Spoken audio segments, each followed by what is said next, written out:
चौथा प्रश्न है, संयुक्त राष्ट्र संघ के वर्तमान महासचिव कौन है? संयुक्त राष्ट्र संघ के अब तक 9 व्यक्ति महासचिव बन चुके हैं। वर्तमान महासचिव का प्रश्न ये हमने आपके मॉडल पेपर में दिया है। तो वर्तमान महासचिव तो आप सब जानते हैं, एंटोनिया गुटेरेस है। एंटोनिया गुटेरेस, ये सही कर देता हूं मैं, एंटोनिया गुटेरेस।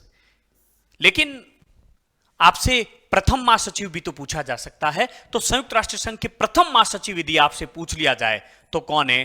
ट्राइगवली। प्रथम महासचिव कौन थे? ट्राइगवली। लेकिन प्रश्न ऐसा भी तो पूछा जा सकता है कि संयुक्त राष्ट्र संघ के महासचिवों का क्रम दिया जा सकता है आप लोगों से, और उस क्रम को व्यवस्थित करने का प्रश्न आप लोगों से पूछा जा सकता है। तो आइए हम देख लेते हैं कि संयुक्त राष्ट्र संघ के अब तक कौन कौन महासचिव बने। सबसे पहले, ये तो पहला प्रश्न आप लोगों के रहेगा, प्रथम महासचिव कौन थे?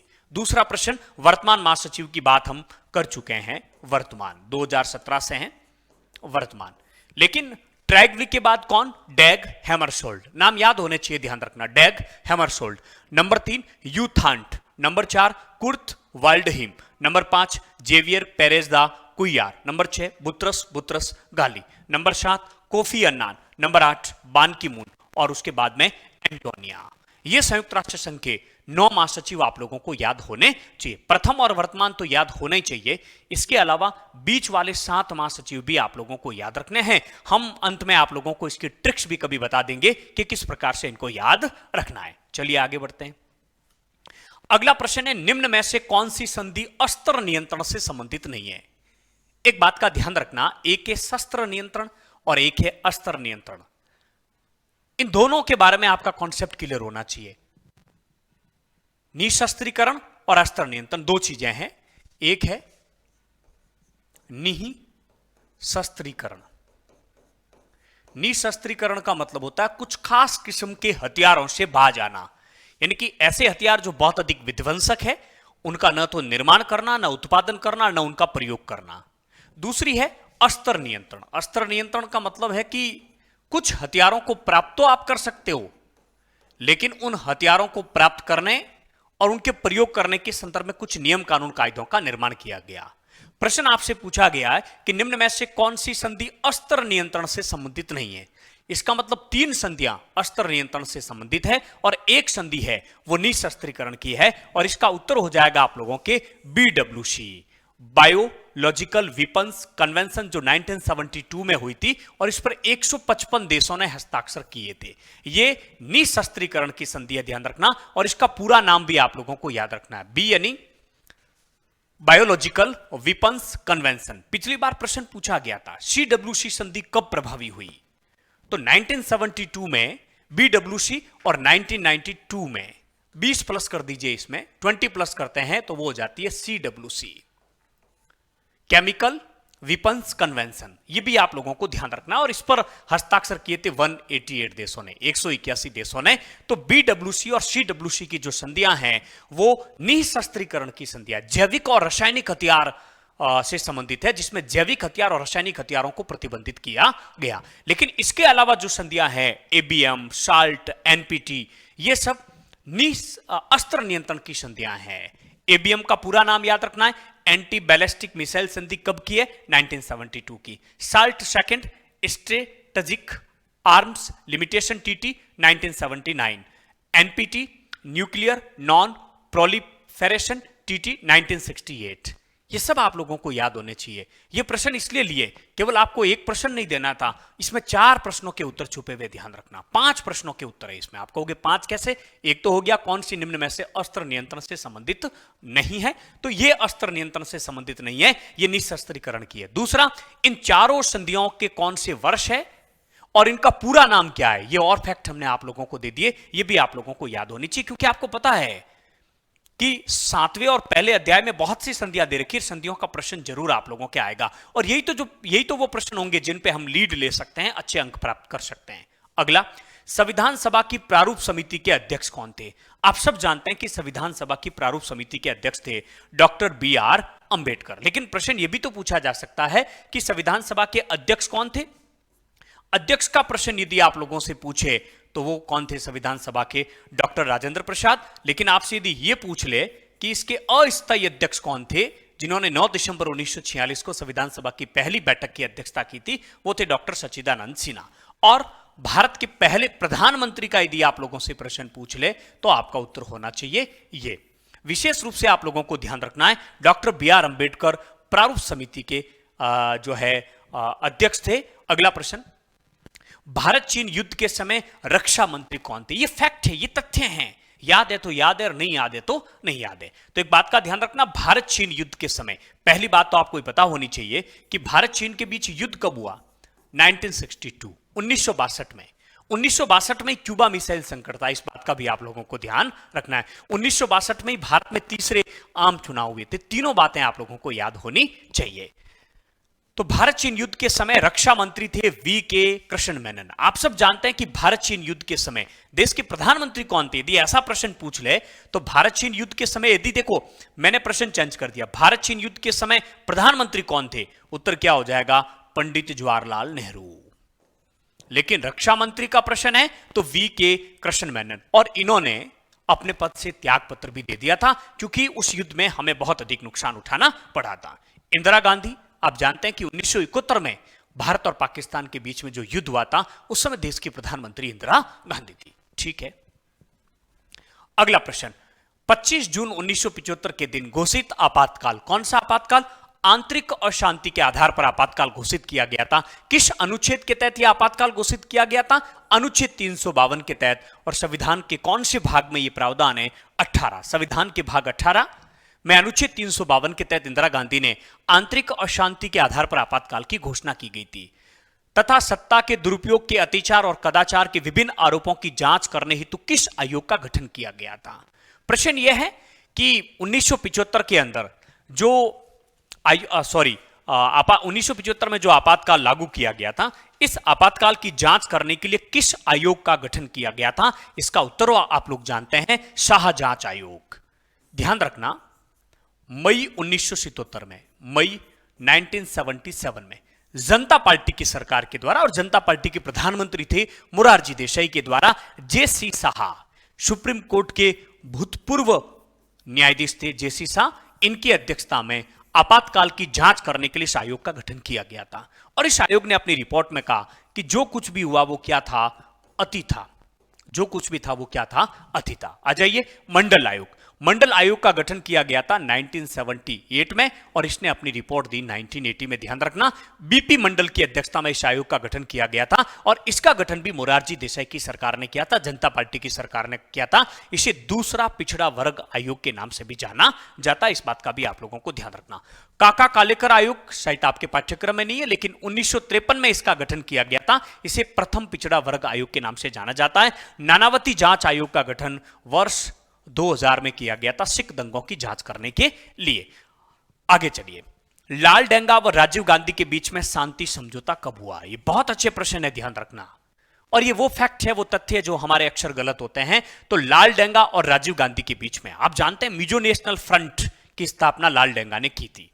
प्रश्न ऐसा भी तो पूछा जा सकता है, मिजो नेशनल फ्रंट की स्थापना 1966 में लाल डेंगा के द्वारा की गई थी। मिजोरम में जो अलगाववादी आंदोलन चला था उसका नेतृत्व लाल डेंगा ने किया था 20 वर्षों के संघर्ष के बाद। अब जैसे ही मैंने आप लोगों को 20 वर्ष कहा है, इसमें इंटू 20 कर दीजिए। तो लाल डेंगा और राजीव गांधी के बीच में जो समझौता हुआ था वो कब हुआ था? 1986 में। कब हुआ था समझौता? 1986 में यह समझौता हुआ था। 1986 में जो ये समझौता हुआ था लाल डेंगा और राजीव गांधी के बीच में, इस समझौते के तहत मिजोरम को राज्य का दर्जा दिया गया था। किसका दर्जा दिया गया था? राज्य का दर्जा दिया गया था। इस बात का भी आप लोगों को ध्यान रखना है।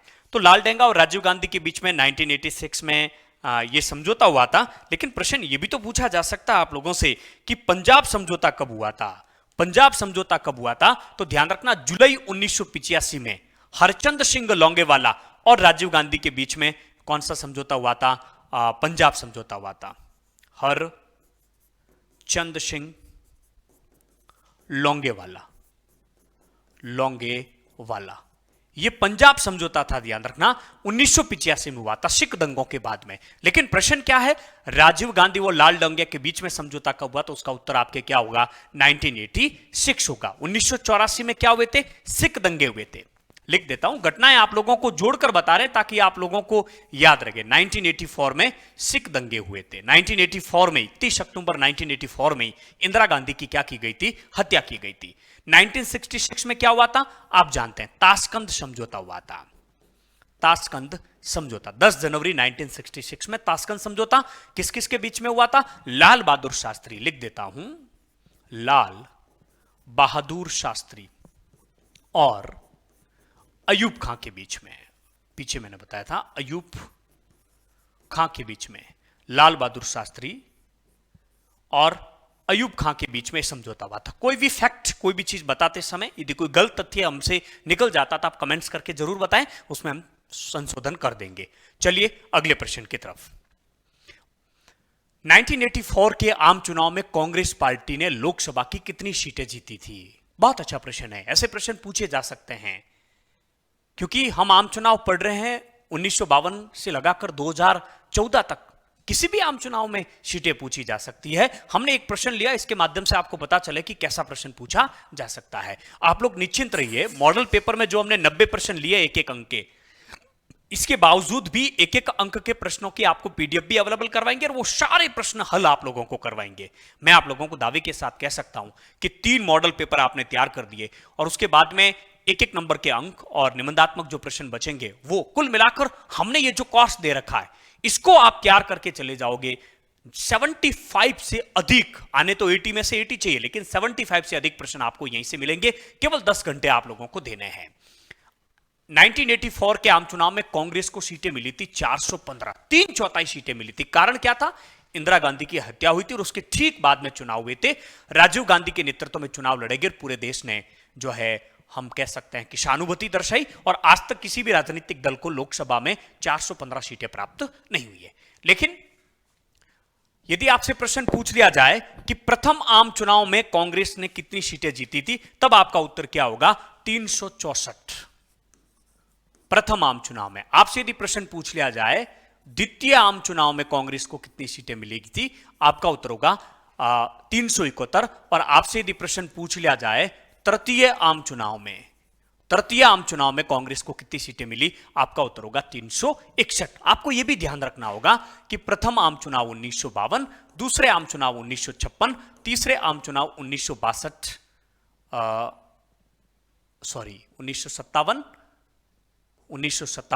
और 1962 में, ये प्रथम 5-5 साल के बाद में द्वितीय और तृतीय आम चुनाव हुए थे। और चौथे आम चुनाव 5 और जोड़ दिए, 1967। चलिए अगला प्रश्न, किस संविधान संशोधन द्वारा विधायिका है, यहां पर विधायिका का कार्यकाल 5 वर्ष से बढ़ाकर 6 वर्ष कर दिया गया था। इनकी लोकसभा और विधानसभा के कार्यकाल, क्योंकि राज्यसभा तो एक स्थायी सदन है, 5 से बढ़ाकर 6 वर्ष कर दिया गया था। पहली बात तो ये जो संविधान संशोधन है वो है 42वां संविधान संशोधन 1976, जो 1977 में लागू हुआ था। 42 अमेंडमेंट 1976, जो कि आपातकाल के दौरान हुआ था, स्वर्ण सिंह समिति की सिफारिश के आधार पर हुआ था। इसके तहत विधायिका का कार्यकाल 5 से बढ़ाकर 6 वर्ष कर दिया गया। लेकिन उसके बाद में 44वें संविधान संशोधन 1978 के तहत वापिस लोकसभा और विधानसभा के कार्यकाल को 6 वर्ष से घटाकर कितना कर दिया गया था, 5 वर्ष कर दिया गया था। इस बात का भी आप लोगों को ध्यान रखना है। आपसे प्रश्न यदि पूछ ले कि सबसे विवादित संविधान संशोधन कौन सा है, आपका उत्तर होगा 42वां संविधान संशोधन। आपातकाल की पृष्ठभूमि में किया गया था, स्वर्ण सिंह समिति की सिफारिश पर यह किया गया था और बहुत से प्रावधान इसमें किए गए थे। आगे हम और भी बातचीत करेंगे। ये थे आपके एक एक नंबर के 12 प्रश्न। अब आ जाइए, हम बात करते हैं रिक्त स्थान के जो 6 प्रश्न आपके आने वाले। पहला गुट निरपेक्ष सम्मेलन 1961 में हुआ, यानी स्थान पूछ रहे हैं, आपका उत्तर हो जाएगा बेलग्रेड। बेलग्रेड। ये उत्तर आपको कैसे देने, ये 2 नंबर प्रश्न है, तो आप अपनी उत्तर पुस्तिका में लिखोगे 2 का नंबर 1 और यहां आपको क्या लिखना है, बेलग्रेड। बस इस प्रकार से उत्तर आप लोगों को देना है। कब हुआ, 1961 में। कितने देशों ने भाग लिया था, 25 देशों ने भाग लिया था, ध्यान रखना है। लेकिन आपसे प्रश्न यदि पूछ लिया जाए बांडुंग सम्मेलन का, तो आपका उत्तर होगा 1955। ये अफ्रो एशियाई एकता सम्मेलन था। आपसे प्रश्न पूछ लिया जाए अफ्रो एशियाई सम्मेलन, अफ्रो एशियाई सम्मेलन, यही प्रश्न मैं आपको कर देता हूं कि अफ्रो एशियाई सम्मेलन 1955 में खाली जगह हुआ था, तो आपका उत्तर क्या होगा? बांडुंग हुआ था। बांडुंग होगा, क्या होगा? बांडुंग इंडोनेशिया में है और बेलग्रेड यूगोस्लाविया में है। एक मिनट, बेलग्रेड, हाँ यूगोस्लाविया में होना चाहिए जहां तक मुझे याद है। प्रश्न यह भी पूछा जा सकता है कि इसके संस्थापक कौन थे? नेहरू, नासिर और टीटो। वैसे तो 5 देश है, लेकिन एक प्रश्न आपसे पूछ लिया जाए कि नेहरू, नासिर और टीटो, इन तीनों की एक बैठक हुई थी, वो कब हुई थी? तो वो हुई थी 1956 में, जब सोवियत संघ ने हंगरी पर आक्रमण किया, जब ब्रिटेन ने मिस्र पर आक्रमण किया। उसी वर्ष 1956 में नेहरू, नासिर और टीटो, नेहरू, नासिर और टीटो, इन तीनों ने एक बैठक की थी और इसको अंतिम रूप दिया था। गुटनिरपेक्ष आंदोलन की नींव कब रखी गई? बांडुंग सम्मेलन में रखी गई थी। इस बात का भी आप लोगों को ध्यान रखना। वर्तमान में यदि गुटनिरपेक्ष देशों के कितने सदस्य देश है, तो आपका उत्तर होगा 120। एक प्रश्न की आड़ में आपको बहुत से प्रश्न बताए। दूसरा, मार्च 1990 में खाली जगह स्वतंत्रता की घोषणा करने वाला पहला सोवियत गणराज्य कौन सा था? तो इसका उत्तर तो आपके हो जाएगा लिथुआनिया, लिथुआनिया। यह मार्च 1990 में स्वतंत्रता की घोषणा करने वाला पहला गणराज्य था। जो सोवियत संघ में जो गणराज्य थे 15, उनमें से पहला गणराज्य था लिथुआनिया। आपसे प्रश्न यह भी पूछा जा सकता है, क्योंकि लिथुआनिया एक बाल्टिक गणराज्य है। कैसा है? बाल्टिक गणराज्य। आपसे पूछ लिया जाए कि कितने बाल्टिक, 3 बाल्टिक गणराज्यों के नाम लिखिए, तो एक तो हो जाएगा लिथुआनिया, एक हो जाएगा एस्टोनिया, कौन सा होगा? लताविया, लताविया, और फिर हो जाएगा एस्टोनिया। तो लिथुआनिया, लताविया और एस्टोनिया, ये 3 कैसे गणराज्य? ध्यान रखना, बाल्टिक गणराज्य है। ऐसा प्रश्न भी आपसे पूछा जा सकता है, तो 3 बाल्टिक गणराज्यों के नाम भी आप लोगों को याद रखने हैं। ठीक है, अगला प्रश्न, संयुक्त राष्ट्र संघ की सुरक्षा परिषद में स्थायी और अस्थायी सदस्य हैं। उत्तर हो जाएगा स्थायी 5 और अस्थायी कितने? 10। जब यूएनए की स्थापना की उस समय भी 5 स्थायी सदस्य थे और आज भी कितने हैं? 5। जब यूएनओ की स्थापना की गई थी उस समय अस्थायी सदस्यों की संख्या 6 थी, आज है 10। 1965 में, 1965 में ये 6 से संख्या बढ़ाकर कितनी कर दी गई थी? 10। आज की तारीख में सुरक्षा परिषद में 5 स्थायी और 10 अस्थायी, टोटल कितने हैं? 15 सदस्य हैं। लेकिन आपसे पूछ लिया जाए कि जब सुरक्षा परिषद का गठन हुआ, संयुक्त राष्ट्र संघ का गठन हुआ, उस समय सुरक्षा परिषद के सदस्य कितने थे?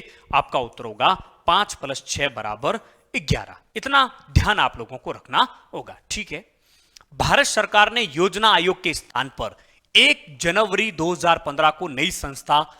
की स्थापना की। इसका उत्तर तो हो जाएगा नीति आयोग, NITI। इसका पूरा नाम आपको याद रखना है, भारत, इसका पूरा नाम याद रखना है राष्ट्रीय भारत परिवर्तन संस्था, राष्ट्रीय भारत परिवर्तन संस्था। बहुत अच्छा प्रश्न बता रहा हूं मैं आपको, और 3 प्रश्न, 4 प्रश्न आपको यहां से याद रखने हैं। कितने प्रश्न याद रखने हैं? 4 प्रश्न। पहला, नीति आयोग का पूरा नाम राष्ट्रीय भारत परिवर्तन संस्थान। दूसरा प्रश्न, नीति आयोग की स्थापना कब की गई? 1 जनवरी 2015 को। तीसरा प्रश्न, नीति आयोग का अध्यक्ष कौन होता है? आपका उत्तर होना चाहिए प्रधानमंत्री। चौथा प्रश्न, योजना आयोग का उत्तराधिकारी संगठन कौन सा है? आपका उत्तर होगा नीति आयोग। ये इतनी चीजें आप लोगों को याद रखनी होगी, तब कहीं जाकर ये चीजें आप लोगों की पूरी की पूरी क्या होगी? क्लियर होगी। इन बातों का आपको ध्यान रखना है। अगला, 3 जुलाई 1972 को खाली जगह और के बीच में शिमला समझौता। पूरा पढ़ना है, रिक्त स्थान वाले को पूरा पढ़ना, समझना है रिक्त स्थान में क्या पूछा जा रहा है, जोड़ना नहीं। यहां से पहले देखो, 3 जुलाई 1972 शिमला समझौते पर दस्तखत हुए, यानी कि शिमला समझौते पर किस किसने हस्ताक्षर किए? तो भारत की प्रधानमंत्री इस समय इंदिरा गांधी और पाकिस्तान के जो लोकतांत्रिक प्रधानमंत्री बने थे जुल्फिकर अली भुट्टो। यह समझौता भारत पाकिस्तान के बीच में हुआ, यदि देश पूछ लिया जाए। और यह समझौता क्यों हुआ? क्योंकि भारत और पाकिस्तान के बीच में बांग्लादेश के मुक्ति संग्राम के रूप में दिसंबर 1971 में एक युद्ध हुआ था। और उस समय पाकिस्तान के जो शासक थे वो थे याह्या खान। कौन थे? याह्या खान।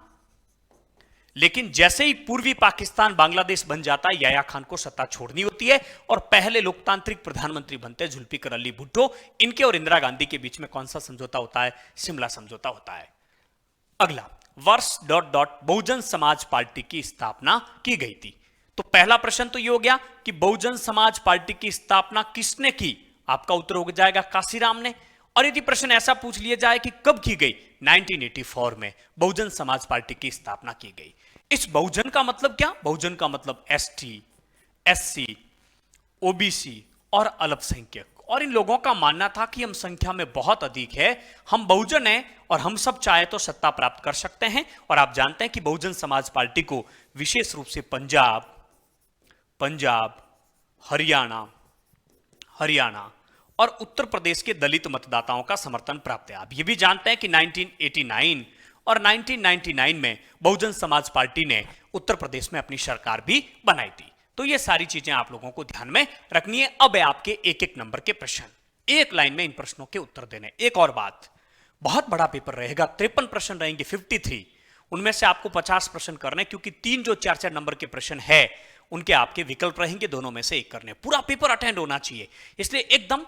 अब मुझे टाइम क्यों लग रहा है? क्योंकि मैं तो एक प्रश्न के साथ बहुत से प्रश्न सीधे राइट लगा के उत्तर लिखते चला तो 5 मिनट में आ जाता है। यहां पर आपका कॉन्सेप्ट पूरा क्लियर कर रहा हूं, इसलिए समय लग रहा है। एकदम फैक्ट लिखने हैं, लाइन टू लाइन सही उत्तर लिखने हैं।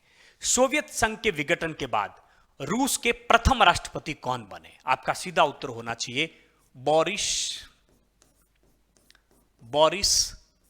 येल्त्सिन।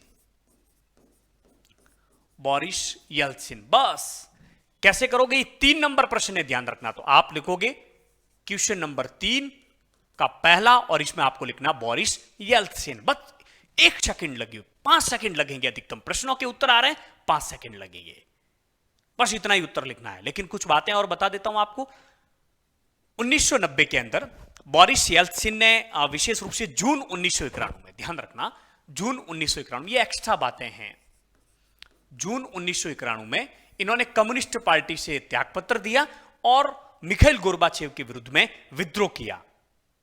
और उस विद्रोह के बाद में जब सोवियत संघ रूस का विघटन हो जाता है, आप जानते हैं, तो उसके बाद में रूस के पहले ये राष्ट्रपति बनते हैं। और यदि आपसे प्रश्न ये पूछ ले कि रूस के राष्ट्रपति कब से कब तक रहे, 1991 से 1999 तक। और जो रूस में शॉक थेरेपी के कारण जो कष्टप्रद संक्रमण हुआ था, उसके जिम्मेदार भी इनको ठहराया जाता है। आपसे यदि प्रश्न पूछ लिया जाए कि सोवियत संघ के विघटन का जिम्मेदार किसको माना जाता है, आपका उत्तर होगा मिखाइल गोर्बाचेव। आपसे यदि प्रश्न ये पूछ लिया जाए कि सोवियत संघ के विघटन के बाद रूस में जो कष्टप्रद संक्रमण हुआ, जो आर्थिक नुकसान हुआ, उसका जिम्मेदार क्या आरोप किस पे लगते हैं, आपका उत्तर होगा बोरिस येल्त्सिन। आपसे प्रश्न ये भी तो पूछा जा सकता है कि सोवियत संघ के विघटन के लिए जो आंदोलन हुआ था, उस आंदोलन का नेतृत्व किसने किया, आपका उत्तर होगा बोरिस येल्त्सिन। बहुत अच्छा प्रश्न है, ध्यान रखना। पर आपको इस प्रश्न के उत्तर में केवल बोरिस येल्त्सिन ही लिखना और कुछ भी नहीं लिखना है। अगला प्रश्न, वर्ष 1991 में दिसंबर में येल्त्सिन के नेतृत्व में, यही बोरिस येल्त्सिन के नेतृत्व में सोवियत संघ के किन 3 गणराज्यों ने सोवियत संघ के समाप्ति की घोषणा की? वर्ष 1991 में बोरिस येल्त्सिन के नेतृत्व में सोवियत संघ के किन 3 गणराज्यों ने सोवियत संघ के समाप्ति की घोषणा कर दी? उन 3 गणराज्यों के नाम ऐसे लिखने, सबसे पहले रूस, नंबर 2 बेलारूस, ये तो याद रह जाएंगे, रूस और बेलारूस, और तीसरा है आपके यूक्रेन। ये इसका उत्तर होगा। बस इतना ही लिखना, और कुछ भी नहीं लिखना। अगला, विश्व की सबसे बड़ी गराज सेल से आप क्या समझते हैं? ये पहले मैं समझाता हूं, फिर इसका 1 लाइन में सटीक आंसर आप लोगों को दे देता हूं। सोवियत संघ के विघटन के बाद में शॉक थेरेपी आई थी। आघात पहुंचाकर उपचार करना, जिसके तहत बाजारू अर्थव्यवस्था स्थापित की गई थी।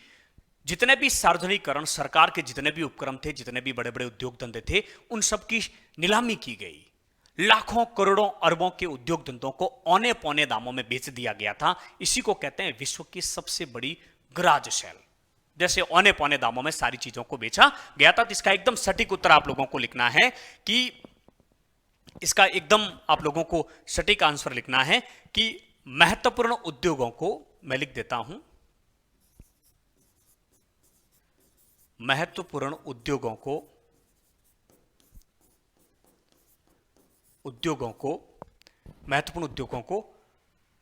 उद्योगों की कीमत कम से कम आकी गई, यानी कम से कम कीमत लगाई गई, वह उन्हें औने पौने, औने पौने का मतलब होता बहुत कम, औने पौने दामों में बेचा गया। यह जो घटना थी पूर्व सोवियत संघ के देशों में, जिसमें महत्वपूर्ण जो उद्योग थे उनकी कीमत को कम से कम आकी गई, वह उन्हें औने पौने दामों में बेचा गया था। उसी को हम क्या कहते हैं? विश्व की सबसे बड़ी गराज सेल। ध्यान रखना, मिलान कीजिए। हालांकि मिलान करने का प्रश्न 2 नंबर का आएगा, लेकिन हम आपको अधिक से अधिक फैक्ट देना चाहते हैं, अधिक से अधिक प्रश्न आप तक पहुंचाना चाहते हैं, इसलिए हमने एक मिलान करने का प्रश्न लिया है। लिमिट्स टू ग्रोथ, ये एक शीर्षक से क्लब ऑफ रोम, जो वैश्विक सरोकारों से ध्यान रखने वाली एक संस्था है, क्लब ऑफ रोम, इसने लिमिट्स टू ग्रोथ 1952 में, 1972 में, 1972 में लिमिट्स टू ग्रोथ नामक शीर्षक से इसने अपनी एक रिपोर्ट प्रकाशित की। उसमें पर्यावरण से होने वाले नुकसान और बढ़ती हुई जनसंख्या की तरफ ध्यान दिलाया। क्योटो प्रोटोकॉल आप जानते हैं 1997 में जापान में हुआ था। अवर कॉमन फ्यूचर शीर्षक, जिसे हम बर्टलैंड रिपोर्ट के नाम से भी जानते हैं, ये 1987 में जारी की गई थी और अंटार्कटिका की संधि 1959 में थी। ये फैक्ट भी आपको याद रखने हैं। नंबर प्रश्न, विश्व सामाजिक मंच WSF के जो कार्यकर्ता है, जो पर्यावरणवादी है, ये किसका विरोध कर रहे हैं? एकदम सटीक उत्तर होना चाहिए। ये जो है किसका विरोध कर रहे हैं? तो एकदम इसका सटीक उत्तर आपको देना है नव उदारवादी, नव उदारीकरण नहीं, नव उदारवादी वैश्वीकरण, वैश्वीकरण, नव उदारवादी वैश्वीकरण का ये क्या कर रहे हैं? विरोध कर रहे हैं। इस बात का भी आप लोगों को ध्यान रखना है। आपको ये भी ध्यान रखना है कि WSF की जो पहली बैठक जो हुई थी, फर्स्ट बैठक हुई थी 2001 के अंदर, कहां हुई थी? पोर्टे अलगेरे, पोर्टे अलगेरे में, जो कहां है? ब्राजील में, ब्राजील में। बाई चांस पूछ ही ले, WSF विश्व सामाजिक मंच की पहली बैठक कहां हुई थी? पोर्टे अलगेरे में। 2004 में इसकी चौथी बैठक हुई थी, 2004 में, उसको भी देख लेते हैं। ये कहां हुई थी? मुंबई में हुई थी, अपने भारत में हुई थी, तो विशेष रूप से ध्यान रखना है, मुंबई में हुई थी। और 2016 में जो इसकी बैठक हुई है, लास्ट दे रखा है मॉन्ट्रियल, जो कि कनाडा में है। मॉन्ट्रियल न्यायाचार भी है, मॉन्ट्रियल, जो मॉन्ट्रियल कहां है? कनाडा में। ये इसकी 3 बैठकें हमारी किताब में दे रखी, ये भी आपको याद रखना। लेकिन इस प्रश्न का उत्तर केवल इतना ही, नव उदारवादी वैश्वीकरण। आ जाइए आगे। वैश्वीकरण के कोई 2 कारण बताइए। बहुत अच्छा प्रश्न है। पहला कारण हो जाएगा प्रौद्योगिकी, प्रौद्योगिकी, जिसमें विशेष रूप से माइक्रोफोन, टेलीफोन और विशेष रूप से इंटरनेट का जो आविष्कार हुआ है, उससे तो जो है एक प्रकार की, जो हम कहेंगे कि क्रांति आ चुकी है जो है। तो आपको ध्यान रखना है प्रौद्योगिकी, जिसमें माइक्रोचिप और टेलीग्राफ, टेलीफोन, माइक्रोचिप,